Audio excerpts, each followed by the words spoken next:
Yes, welcome student once again.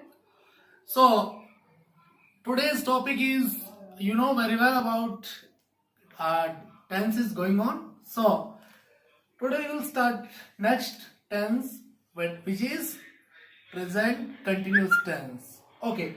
लेकिन इसी बीच एक स्टूडेंट्स की कुछ क्वेरी आई थी कि सर आपने टेंस के इतने टाइप्स बताए जैसे कि, लेकिन मैं वहीं पे क्लियर करना चाहता हूं क्योंकि कुछ कह रहे हैं सर टेंस तो दो ही होते हैं। बिल्कुल डेफिनेटली टेंस दो ही माने गए हैं। जैसे कि मॉडर्न इंग्लिश की बात करें तो उसमें जो टेंस की बात करें तो टेंस में एक तो प्रेजेंट बताया गया है, कौन सा प्रेजेंट, और एक बताया गया है पास्ट।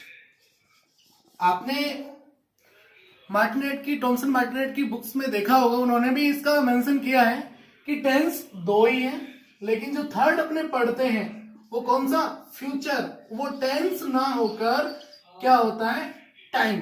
फ्यूचर का क्या होता है टाइम, क्योंकि फ्यूचर इसलिए इसको टेंस नहीं माना गया है क्योंकि ये बताते हैं रीजन इसका कि जैसे कि इनकी कोई निश्चितता नहीं होती कि ये काम आगे होगा कि नहीं होगा, संभावनाओं पे डिपेंड माना जाता है, इसलिए इसको टेंस न मानकर क्या माना गया है टाइम। और फ्यूचर का जो टाइम है, हमने जैसे कल जो लास्ट वीडियो देखा था उसमें प्रेजेंट के थ्रू भी किसको दिखाया जा सकता है, फ्यूचर के टाइम को दिखाया जा सकता है। जैसे एग्जाम्पल था कि अगले महीने स्कूल खुलेंगे, तो इसका क्या, the school reopen next month, तो नेक्स्ट मंथ फ्यूचर का टाइम है, लेकिन अपने प्रेजेंट की हेल्प से भी किसका यूज कर सकते हैं फ्यूचर टेंस का, फ्यूचर टाइम का।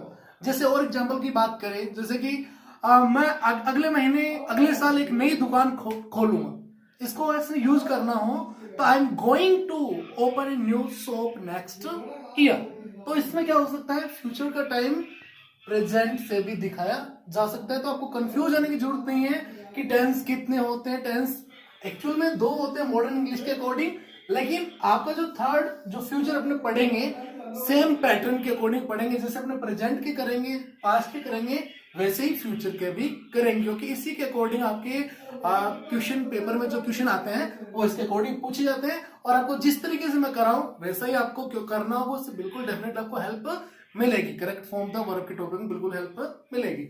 सो स्टार्ट करते हैं आज का टॉपिक हमारा। आपने लास्ट वीडियो में देखा था प्रेजेंट सिंपल, और उसकी जो मोस्ट इंपॉर्टेंट चीज है वो आपको एडवर्ब उसकी याद होनी चाहिए, जैसा कि मैंने बोला था, क्योंकि एडवर्ब के बिना आप क्वेश्चन को मोस्टली हेल्प उसको सोल्व नहीं कर पाएंगे। सो देखिए, आप बात कर लेता हूं आज प्रेजेंट कंटिन्यूस की।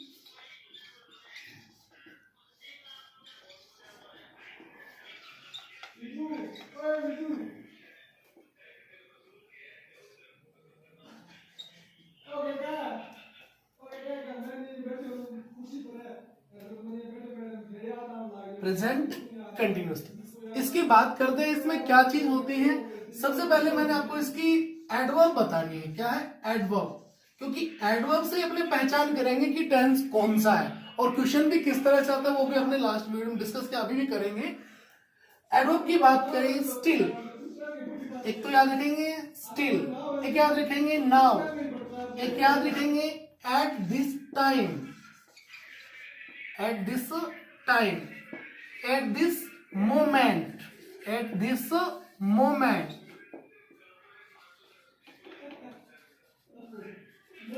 Eight this moment. नेक्स्ट आप याद रखेंगे लुक, और इस तरह से मिलेगा एग्जाम्पल सेंटेंस के अंदर। लिसन, नेक्स्ट LISTEN, लिसन, इसके बाद भी इस तरह का सिंबल मिलेगा आपको। नेक्स्ट इसके अलावा still, now, eight this time, at this moment, look, listen, इस तरह से जो मैन जो आपकी एडवर्ब्स है वो आपको याद होनी चाहिए, जिससे अपने को पता चल सके कि टेंस कौन सा है प्रेजेंट कंटिन्यूस, जो आपको एग्जाम्पल के अंदर मिलेगी। जैसे एग्जाम्पल लिखता हूं आपके सामने, he does write a novel in these days, in these days। ये एडवर्ब आपको अभी लिखवाई नहीं है, ये भी आपको यहाँ पे नोट करनी है कि इन दीज डेज भी एडवर्ब होती है किसकी, प्रेजेंट कंटिन्यूस की, याद रखेंगे, इन दीज डेज। तो ये एडवर्ब आपकी प्रेजेंट कंटिन्यूस के अपने सेंटेंस देखा, पेपर में आपके क्वेश्चन आया कि इसमें कोई करेक्ट फॉर्म फिल करें। आपने देखा सेंटेंस को पढ़ना स्टार्ट किया, he write a novel in these days. आपको ये आपका हिंट जो है, एडवर्ब जो है वो मिल गई है, तो यानी कि आपको टेंस फिल करना है प्रेजेंट कंटिन्यूस। लेकिन करें क्या, वो आपको अभी बताते हैं। प्रेजेंट कंटिन्यूस मेरे को पता चल गया, तो मैंने क्या किया, राइट की कौन सी फॉर्म करनी है मुझे याद है कि इज लगाना है ही के साथ, और राइटिंग करना है RITING, यानी कि ING फॉर्म करनी है। ये कैसे हुआ, इसके लिए अपने को इसके रूल्स की तरफ जाना पड़ेगा। उसके लिए आप ध्यान रखेंगे, इसी सेंटेंस को यहीं पे देखें। जो रूल है इस प्रेजेंट कंटिन्यूस के, उसमें क्या कहा जाता है कि अगर सब्जेक्ट, हमने लास्ट वीडियो में भी देखा था कि जो सबसे पहले जो डूअर का काम करे, सब्जेक्ट का काम करे, उसको देखना है। सब्जेक्ट इसमें ही है, ही हमने पढ़ा है, बात की थी पिछले में कि सिंगुलर क्या होता है, जो एक वचन, यानी कि सब्जेक्ट कैसा हो, सिंगुलर हो, सब्जेक्ट कैसा हो, सिंगुलर, इसको बोलते हैं सब्जेक्ट जो डूअर का काम करे। तो सब्जेक्ट सिंगुलर हो तो इज का यूज करना है, कि हेल्पिंग वर्ब तो क्या रहेगी, इज। अगर सब्जेक्ट कैसा हो, प्लूरल, यानी कि बहुवचन, तो क्या करेंगे, हेल्पिंग वर्ब जो है HV जो है वो क्या रहेगी, आर। हेल्पिंग वर्ब की बात कर रहा हूं, ये क्या है, ये helping verb HV, helping verb क्या रहेगी, आर। और अगर सब्जेक्ट आई हो, क्या हो, सब्जेक्ट आई, मैं, खुद के लिए प्रोनाउन यूज हो, तो उसके साथ अपने लगाएंगे हेल्पिंग वर्ब कौन सी, एम। Clear, okay. ये सब्जेक्ट प्लूरल में कौन कौन से आते हैं, सिंगुलर में कौन कौन से आते हैं, एक बार थोड़ा सा उसको देख लें।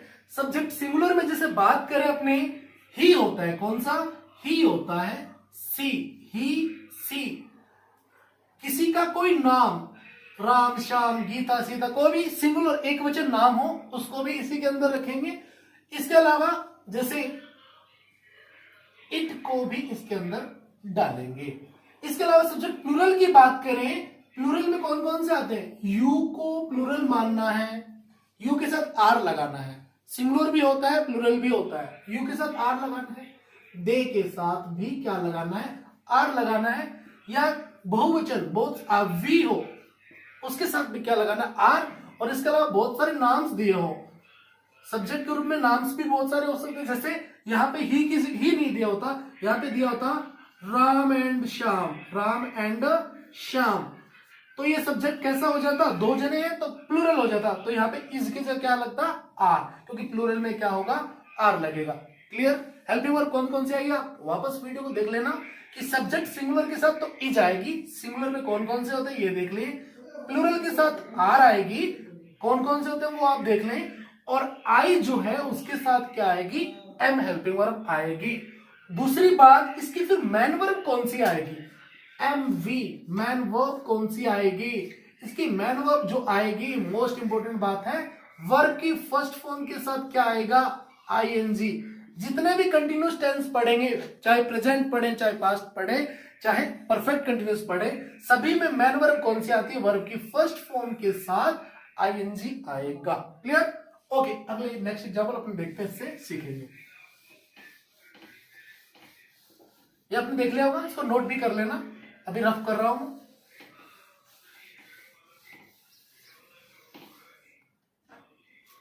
जैसे बात करें,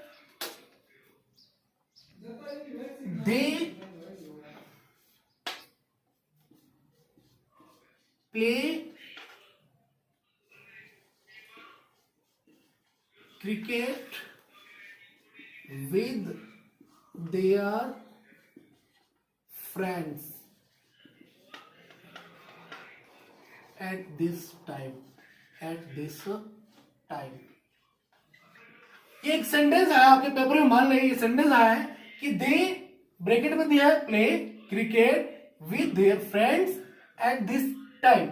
आपने सेंटेंस को देखा, हमें पता करना है कि टेंस कौन सा है, यहां से नहीं पता चल रहा, यहां से नहीं चल रहा, यहां से नहीं चल रहा, देखे यहाँ पे आए तो अपने अभी याद करी थी एडवर्ब कौन सी, at this time, at this moment, उनमें से एक है, यानी कि आपको आइडिया लग गया ये टेंस कौन सा है, प्रेजेंट कंटिन्यूस। तो आपको क्या करना है, प्रेजेंट कंटिन्यूस में हमने क्या करना है कि याद करो कि जब मैंने बताया था कि कौन सी हेल्पिंग वर्ब आएगी, तो प्रेजेंट कंटिन्यूस में बताई थी इज, एम, आर, लेकिन सब्जेक्ट को चेक करना है, सब्जेक्ट कैसा है यहाँ पे, दे, यानी कि प्लूरल सब्जेक्ट, तो क्या आएगी, हेल्पिंग वर्ब आएगी आर। हेल्पिंग वर्ब कौन सी आएगी, अभी देखा हमने, हेल्पिंग वर्ब प्लूरल के साथ क्या आएगी, आर, और प्ले की कौन सी फॉर्म, आईएनजी फॉर्म, यानी कि प्लेइंग करना है, क्या करना है, प्लेइंग।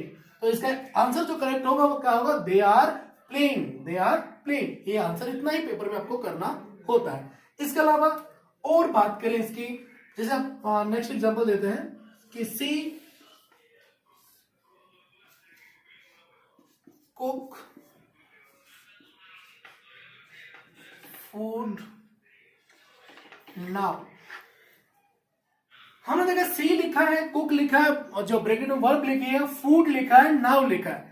तो इसमें हमने चेक करना है कि कोई हिंट है कि नहीं, यानी कोई एडवर्ब दी है कि नहीं दी। हमने देखा कि यहाँ पे तो दे रखी है नाउ, यानी कि नाउ अभी तो आपको बताई थी कि नाउ होगा जो कौन सा टेंस होगा, प्रेजेंट कंटिन्यूस, और कंटिन्यूस होगा तो helping verb is, am, are आएगी। सब्जेक्ट को चेक करना है, सब्जेक्ट सिंगुलर है सी, तो इज आएगा, और वर्ब की जो मेन वर्ब है उसकी आईएनजी फॉर्म आएगी। आप क्या करेंगे, कुकिंग। ओके, तो स्टूडेंट इस तरह से हमने सीख लिया है कि किस तरह से आपको पेपर में वर्ब को फिल करना है। जैसे लास्ट एग्जांपल आज के इस वीडियो का, कि अगर आपको पेपर में इस तरह से दिया हो, यू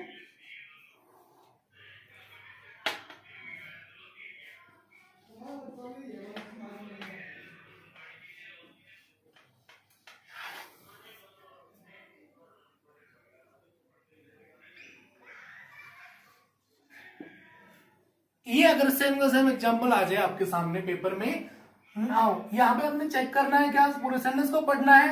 यू पढ़ा, कोई हिंट नहीं है, टेक पढ़ा, कोई हिंट नहीं है, कॉफी पढ़ा, कोई हिंट नहीं है। हमने लास्ट में देखा कहीं ना कहीं नाउ दिया है, यानी कि हमने जो एडवर्ब याद की है उनमें से एक एडवर्ब दी है, और ये एडवर्ब कौन से टेंस की अभी पढ़ा है, प्रेजेंट कंटिन्यूस की।